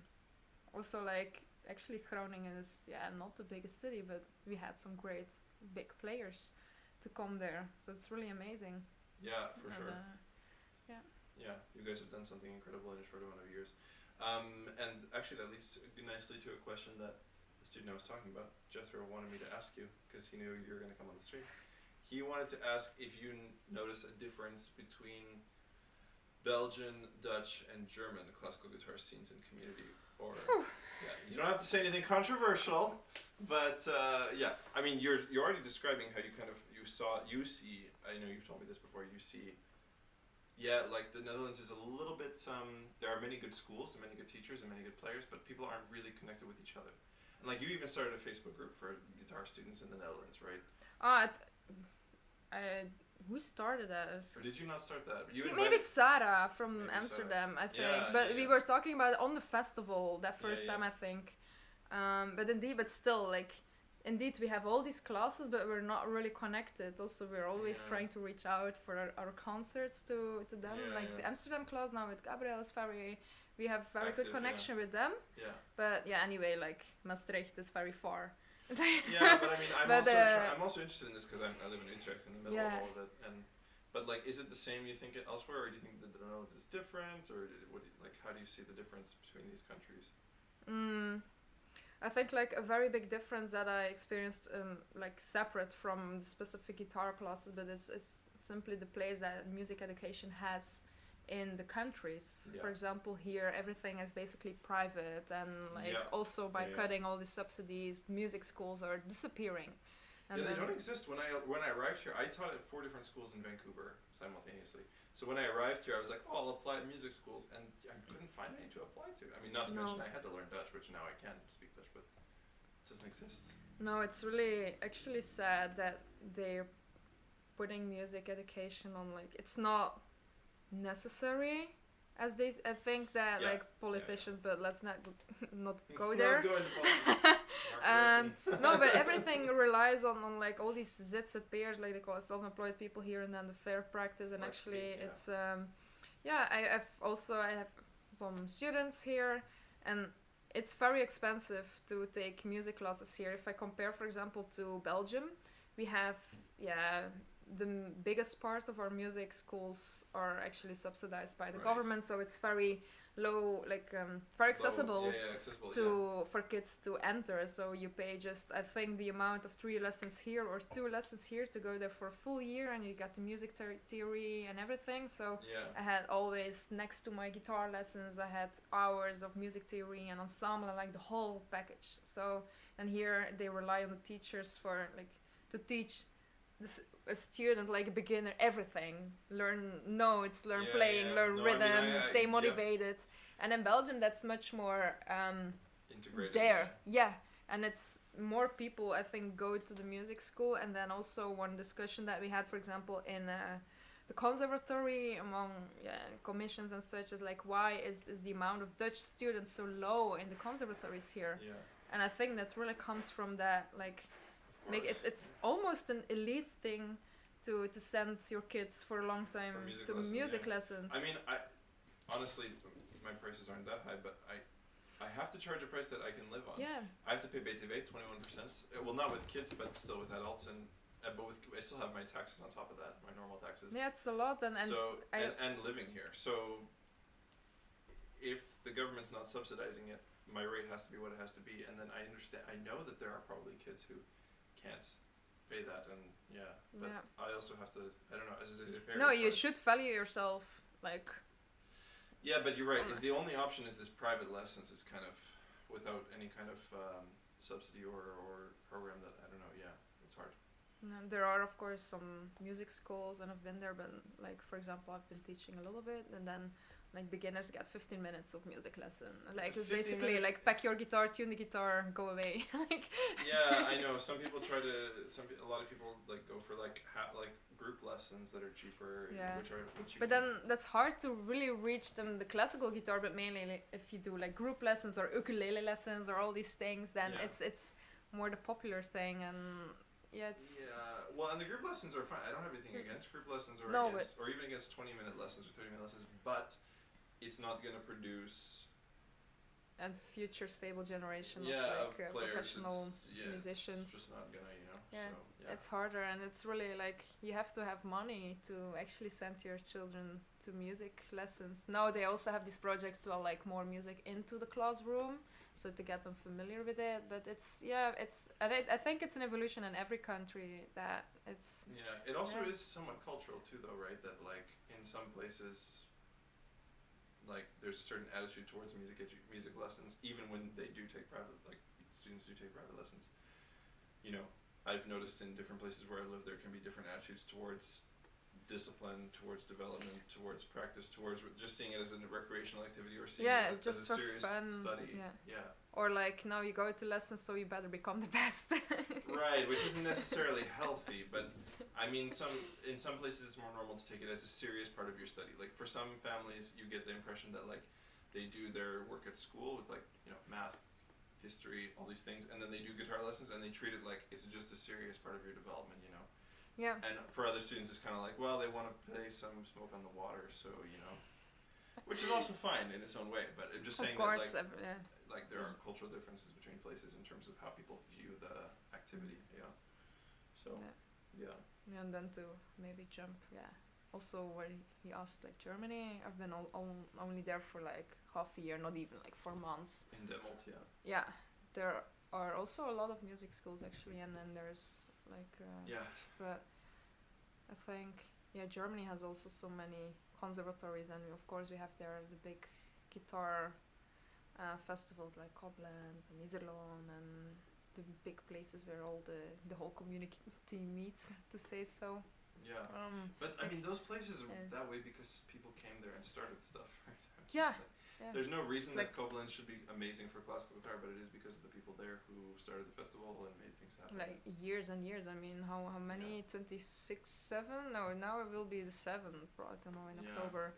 So but it's cool that you can establish after a lot of effort, a lot of time, a lot of like doing your things, but that something like this gets an established like value in the community, and that the world knows about it. And also because you're so big, they for sure attract many other people than the guitarists that come there. So I think just whatever you do, even if it's like with the main intention to do something like guitar festival, guitar concerts, with main interest like we attract more guitarists, but like we should never forget about the whole other community, all the people living there that have the possible interest, and like that might be sparked by the music, the guitar, and that they would maybe not have got to know. So whatever you do, it's like I think anything has of value to the community. Isaac Engel is saying, I can say the US isn't pretty as far as the classical guitar community, and community engagement is really difficult, at least in the Pacific Northwest. There's many more amazing players than audiences to appreciate them. I mean, that's the same here, though, in the Netherlands especially, I feel like. Although I'm not sure if the audience doesn't exist, or if people aren't finding the audience. The thing is, the audience is always there. It's also a hot topic in the foundation. Like, you need to... It's the way you advertise yourself in the way like You present you it. should like somehow like reaching out to amateur orchestras or something like these are already people that Mhm. are busy in the community, but even if they're not musicians, as I said before, they have the potential of coming, but it's very hard. It's like some if you want to do something and if you've never done that thing, it's like a step to get over, you know, Yeah. to for the first time to see it. So yeah, we also try to like this friends of DGF, then people get like in concerts But or again, if you I mean, like I would just say, that, like in Maastricht where I was studying, there's so many amazing players studying with Carlo, and in every conservatory in the Netherlands actually, pretty much. And like, I just question like the priorities of some young professionals and students who aren't finding ways to reach out in the community, and if even just look for performance opportunities that are a little non-traditional, you know, they're little non-traditional, like not just in a guitar organization, but trying to find where can I play in my local area that Yeah, may and have not had classical guitar before. So I question this idea that there's more amazing players than there are the audience members, just because. there is an audience. There's for sure an audience, but yeah, it goes with different steps. Get to know like show yourself to them, and then like on some way. But it's like it's a universal question, and there's not really one uniform answer to yeah. it. Like how do you get those people to come? Like, Yeah, it's hard because I mean, it's easy for me to sit here and say, well, have you looked for the audience? But then also you have many failed attempts to put on a concert and nobody shows up, or you know, so. yeah, well, it's not no one, but yeah, it's and also it takes a lot of time, a lot of effort. Like you need like the old school way. We have all the socials, but you also need to like print your posters, put the flyers, and go through the whole You city. also I need remember. to know the people in your city. You need to go to Yeah. a cafe and. Yeah, really. Like the first festival that we did, like Sabrina, me, Christina, we all went hours and hours walking through the city to put the flyers everywhere. And even if it's just like a few people that get to see it, you're like the poster is out there.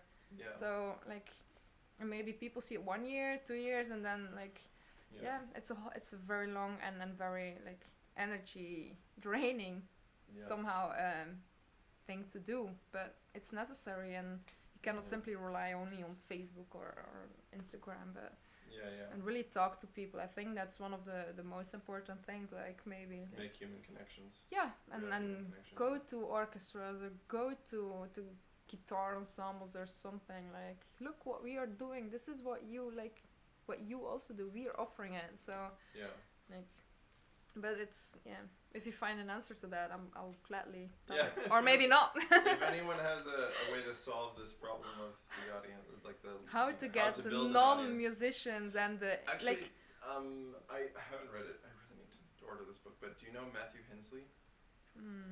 He's the guy who's kind of behind the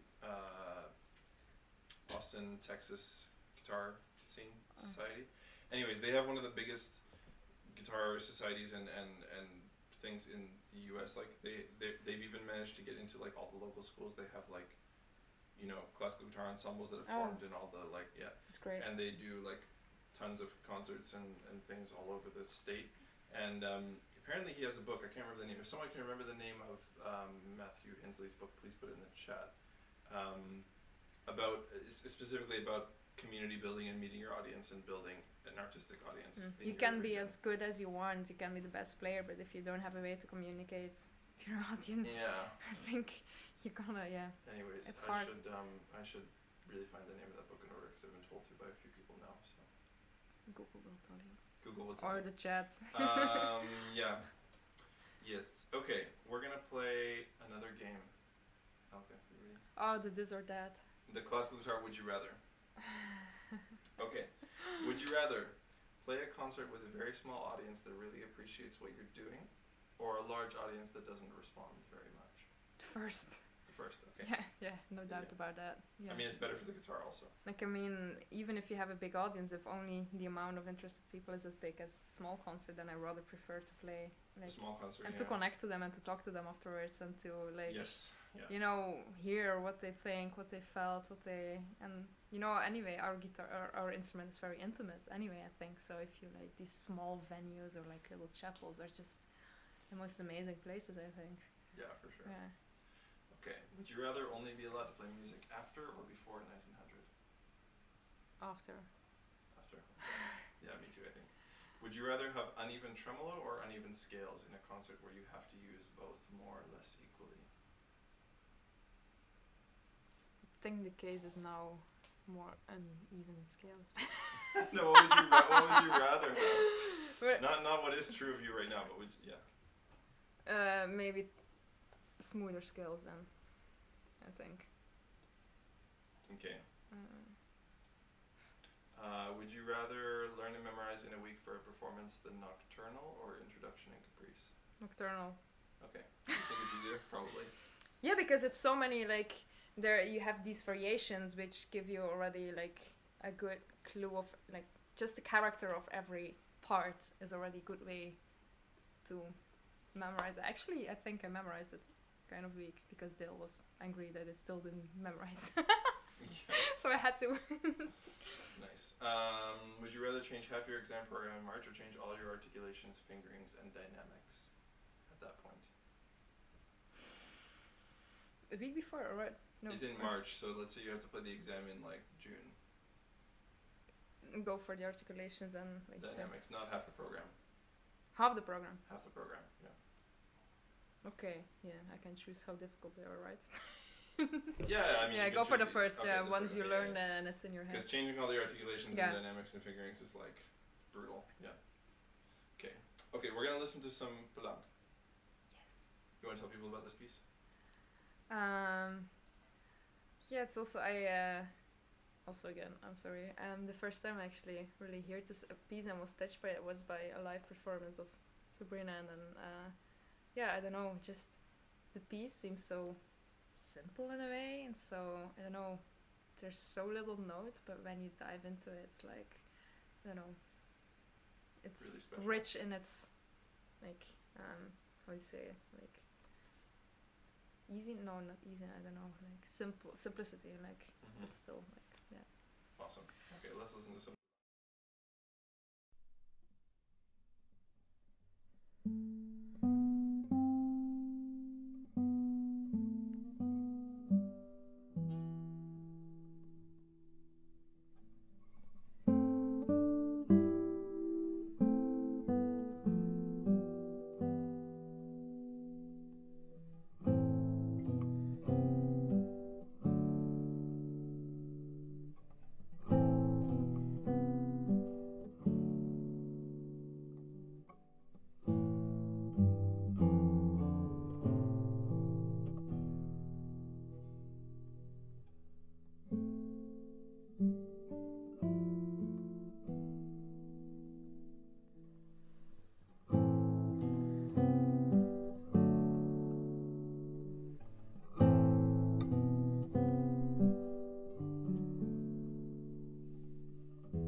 There we go. The mic's back on now.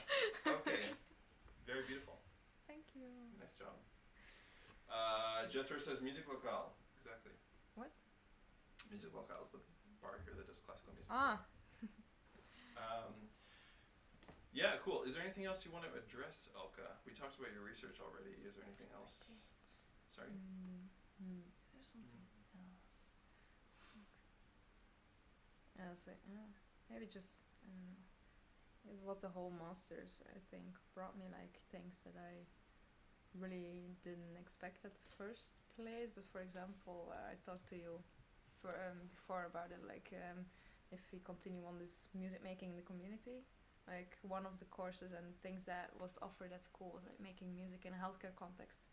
So it's like you go to also, like I started in the masters, you have this idea of you're becoming your, I would say, develop your playing, and then you gotta perform and teach and like the basic stuff. But then this actually also, the whole masters and the time here brought me then other things that really was kind of, I wouldn't have expected it, but was a great like addition to my professional practice, besides the, like, let's say, the general things that we usually think of when we play guitars, like really reaching those people that have so much joy and or helped by music. For example, like making music with people with dementia, or people in the hospital, or disabled people, or and school has a very great role in that.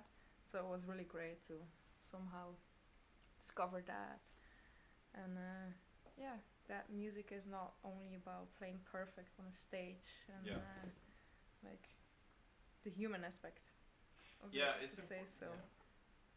I think it's easy to get like sort of tunnel visioned in school, where you only focus on one outcome, which is like playing better, but it doesn't necessarily connect to what are some of the other outcomes and goals of music. Or reality, simply, like if you start, also like probably many people get this question, like if you start at the conservatory, like, oh, so what are you gonna do afterwards?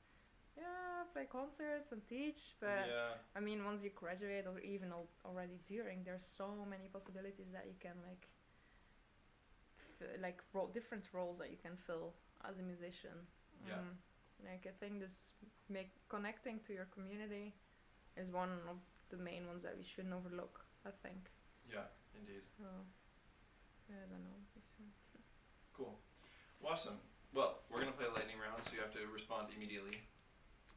Whatever your answer Let's see if I'm still awake. We're going to learn more about Elke before we sign off. Cats or dogs? Cats. Nice. Loki and neighbor, happy to hear that.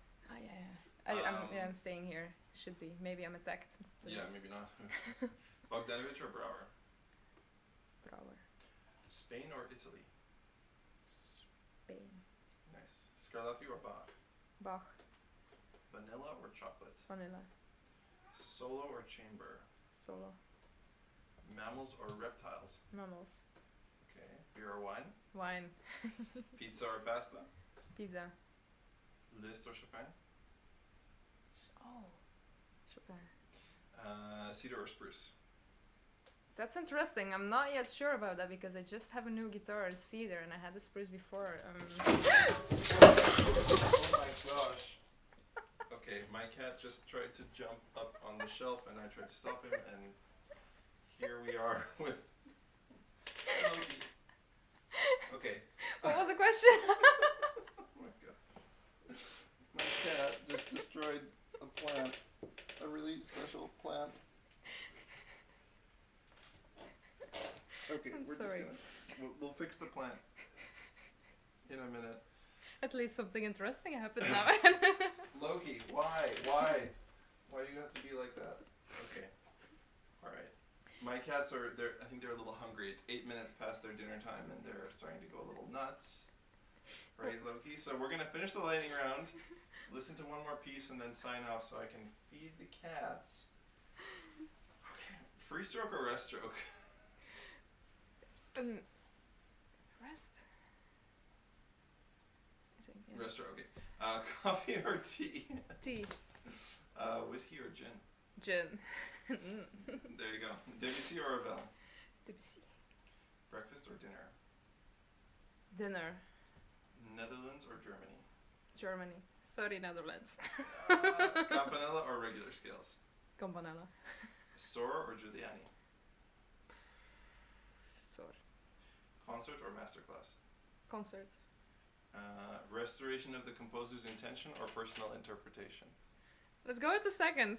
Personal interpretation. Oh wow. Okay. Mountains or beaches? Mountains. Yeah. Okay. Carbon or nylon? Nylon. Nylon. Okay. Well, this has been a lot of fun, Elke. Yes. Is there anything further? If anyone has any last minute questions, please put them now. And I want to thank everyone for watching. It's been really fun. And I want to thank Elke for coming here in person. Yeah, it was really nice. Thank you for watching, yes, everyone. It's been great. And I should just quickly let everybody know, coming up, I have... well, first I really want to give a big thank you to my patrons. There's Mitchell Kotansky and Ioana and Michelle. Thank you guys. You're amazing. Thanks. And it really helps the show. Oh, and people who want to show a little gratitude to Elke, there's a PayPal donation link for the artist in the bio, in the description. So check that out. For the expensive train ride. Yes, for the expensive train ticket to come from Groningen to here. Exactly. And just to quickly say, coming up, I have next week is Ahmed Dickinson on the 10th. Yes, in 1 week from today. You have some rest now. Yes, exactly. I have 1 week rest. Crazy. And we're going to finish off the stream by listening to your Burkhart. You want to talk about this piece? I really loved. I didn't know the piece. Like many people I don't think know the piece. It's like a composer that only wrote this and then a toccata for 2 guitars. And like nowadays, it's not really played. Like I heard Dale saying like 10 years ago or 50 maybe in competitions, and lots of people played it, but it was somehow forgotten. So I really enjoyed this playing and like the different characters in the Pasakai that came up. So awesome. Yeah. Hope you enjoy. Thank you, Elke. It's been wonderful having you. Thanks for having me. Okay, yeah. I'm gonna play the Burkhart now. Thanks everyone for watching.